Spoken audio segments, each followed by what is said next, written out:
My brother smirked across the family dinner table, raised his glass, and said, "You don't deserve to carry our last name. You're a stain on this family's legacy." Mom nodded in agreement, and Dad just stared at his plate, refusing to meet my eyes. Everyone in that room waited for me to break down and fall apart.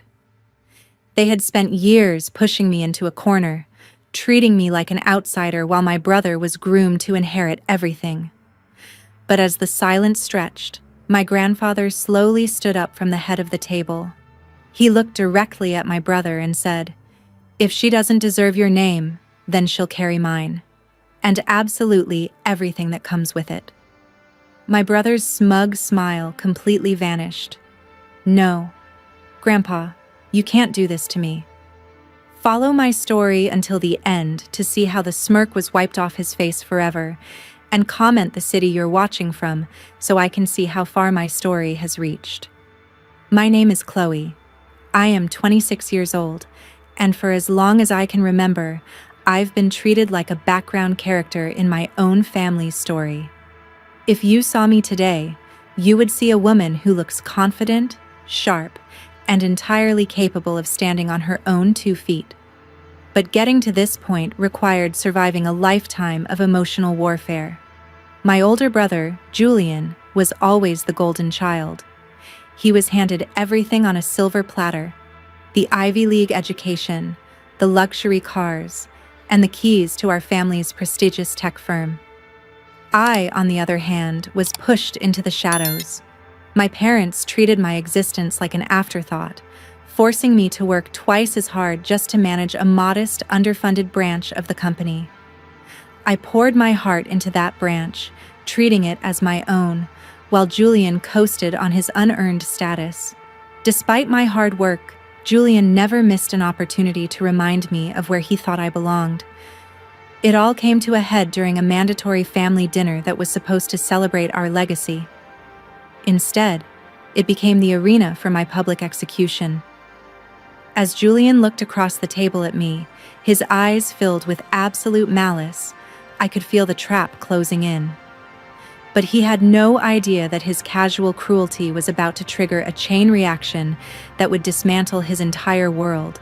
The clinking of expensive silverware against fine china did little to hide the suffocating tension in the dining room. Julian cleared his throat, leaning back in his chair with an insufferable air of superiority. He announced that by the end of the week, his official promotion to CEO of the main family brand would be finalized. I expected that. What I didn't expect was for him to turn his focus entirely on me.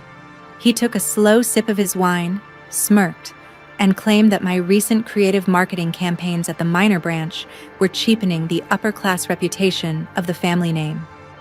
He called my ideas low-tier garbage, openly stating that I lacked the sophistication required to represent our heritage. I looked at my mother, waiting for her to defend me, but she simply nodded in agreement with him, murmuring something about protecting the brand. I turned to my father, but he just stared intently at his plate, refusing to intervene or even look me in the eyes. They had already made their decision in private. Julian proudly explained that they were officially restructuring the corporate registry, a move that would strip me of my executive title, freeze my shares, and essentially erase my name from the family's future. They all sat there waiting for me to cry, to scream, or to beg for their mercy. They genuinely believed I was entirely powerless, cornered, and completely defeated by their unified betrayal. The smug satisfaction on Julian's face was practically radiating across the table. But before the heavy silence could completely crush my spirit, the scraping of a heavy wooden chair broke the quiet. My grandfather, Arthur, slowly stood up from the head of the table. He didn't look angry. Instead, his face possessed a cold, terrifying calm that instantly made the room go quiet. He locked his eyes onto Julian and delivered the line that changed my life forever. "If she doesn't deserve your name, then she'll carry mine, and absolutely everything that comes with it." Julian's jaw dropped, his voice cracking as he stammered, "No, Grandpa, you can't do this to me." My parents instantly started protesting, but Grandpa raised a single hand, silencing them instantly. He looked at Julian and explained the brutal legal reality they had all conveniently forgotten. While my parents and Julian controlled the public-facing subsidiary company name, they didn't actually own the foundation of the business. Grandpa Arthur was the sole owner of the master holding company. He owned the land our corporate headquarters sat on, the factories where our products were manufactured, and most importantly, the core intellectual patents that kept the business alive.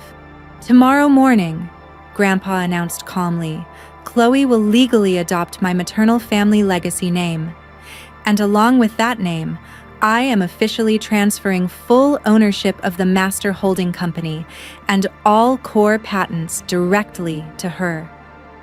In a single, breathtaking moment, the entire power dynamic flipped. I wasn't just saved, I was suddenly positioned as the ultimate landlord and primary shareholder of the very operation Julian was supposed to run. The hunter had instantly become the helpless prey. The moment dinner ended, Grandpa Arthur pulled me into his private study and locked the heavy oak door. He didn't say a word at first. He simply slid a thick, unmarked manila folder across the desk toward me. As I opened it and began skimming through the pages, the cold knot of confusion in my stomach quickly transformed into absolute shock. The folder was filled with private bank records, forensic audit summaries, and internal corporate memos that revealed a dark, desperate truth. Julian's sudden, aggressive push to strip me of my last name and freeze my corporate shares wasn't just born out of petty sibling rivalry or deep-seated arrogance. It was a calculated act of survival. The documents proved that my brother had been heavily mismanaging the main company's liquid funds for over a year. In a desperate bid to maintain his high society image, he had been embezzling money to fund an incredibly lavish, unsustainable lifestyle, buying unapproved luxury assets and covering massive personal debts. Now, the annual corporate audit was less than a month away, and Julian was staring down a multi-million-dollar deficit that would completely ruin him. His plan had been to completely push me out of the family registry so he could secretly liquidate my frozen shares without my knowledge, using my hard-earned equity to cover his tracks and balance the books before the auditors arrived. My parents had blindly enabled him, entirely oblivious to the criminal financial mess he had created. I stared up at Grandpa, my hands trembling as the full weight of Julian's betrayal finally sank in. He hadn't just tried to humiliate me, he had tried to completely rob me to save himself. The atmosphere inside the main boardroom of our family's corporate headquarters was suffocating. Julian sat at the head of the long mahogany table, flanked by our parents and a team of high-priced corporate attorneys. He was dressed in a pristine tailored suit, trying his best to project the image of a confident, untouchable new CEO. He thought he could still control the narrative and salvage his desperate situation. The meeting was called to officially finalize his promotion, but the smug smile on his face completely vanished the moment the heavy glass doors swung open. I walked into the room, holding my head high and carrying myself with an undeniable look of quiet authority and sharp confidence. Walking right beside me was Grandpa Arthur and a team of independent forensic accountants we had quietly hired. Julian's lead attorney immediately turned pale as Grandpa took a seat at the table and laid out the new legal reality. Grandpa didn't waste any time. He publicly exercised his supreme majority power as the head of the master holding company. He announced that because of Julian's hostile actions and blatant disrespect, he was officially revoking the main company's rights to use any of his core intellectual tech patents. Furthermore, Grandpa demanded an immediate, full repayment of the land lease where the corporate headquarters and manufacturing factories stood. Julian scrambled, desperately whispering to his legal team to find a loophole, but they just shook their heads in defeat. Without those core patents and the land lease, Julian's entire empire was nothing more than an empty shell. He sat there frozen, completely trapped by the very system he had tried to use to destroy me. The corporate facade Julian had built so carefully completely shattered right before our eyes. Faced with the immediate revocation of the core patents and the staggering demands for the land lease repayment, his high-priced legal team threw their hands up in defeat. They bluntly informed my brother that he had absolutely zero leverage. With our independent forensic accountant sitting across the table, Julian knew his multi-million-dollar embezzlement scheme was about to be laid bare to the federal authorities. To avoid trading his tailored suit for a prison jumpsuit, he was forced to sign a total surrender. He officially stepped down from the company in absolute disgrace, stripped of his title before his tenure as CEO could even begin. My parents fared no better. For blindly enabling his crimes and attempting to cast me out, Grandpa Arthur systematically stripped both of them of their executive board seats and voting rights, reducing them to silent, powerless spectators.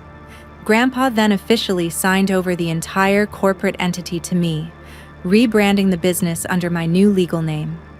Julian lost his wealth, his status, and the unearned reputation he had used as a weapon against me his entire life. He left the building with nothing but his debts and the crushing realization that his greed had completely destroyed him. The brother who claimed I wasn't worthy to carry the family name was now completely erased from the empire, while I stood at the helm of a true legacy. Losing a toxic family name turned out to be the greatest blessing of my life, because it forced me to step out of the shadows and discover my own true strength and worth. Today, the business is thriving under my leadership, built on real hard work, integrity, and a legacy I am actually proud to own. Julian and my parents are completely out of my life, left to deal with the ruins of their own greed, while I look forward to a bright, independent future. Now, I'm deeply curious about all of you who have stayed to listen to my journey. What would you have done if your own sibling tried to erase you from your family legacy? Have you ever had to stand up to people who were supposed to protect you? Comment your thoughts below. If you want to see more stories of poetic justice and ultimate revenge, I am leaving 2 of our channel's absolute favorite videos right here on the final screen. They are packed with incredible twists that will definitely surprise you. Thank you so much for watching until the very end, and I will see you in the next story.